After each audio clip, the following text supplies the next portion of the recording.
am just admiring this beautiful pink morning glory shrub. This is related to the typical morning glory that you think of that has the purple flowers and that has a vining habit. They're actually all related to sweet potatoes. The genus of this plant is Ipomea and the species is Carnea.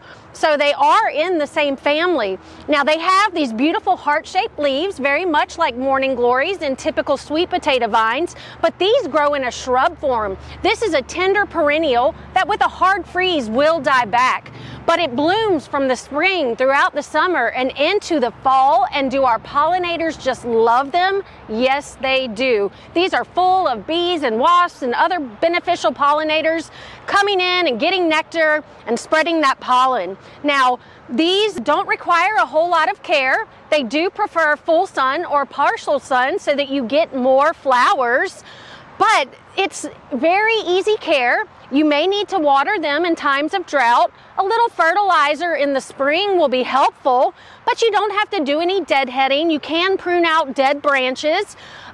These can be easily propagated from seed, and there is some concern that they can be invasive or kind of weedy, similar to our morning glory. So if you do choose to utilize this plant in your landscape, be aware of that.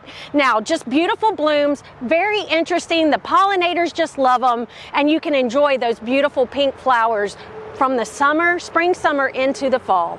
For Get It Growing, I'm Heather Kirk-Ballard with the LSU AgCenter.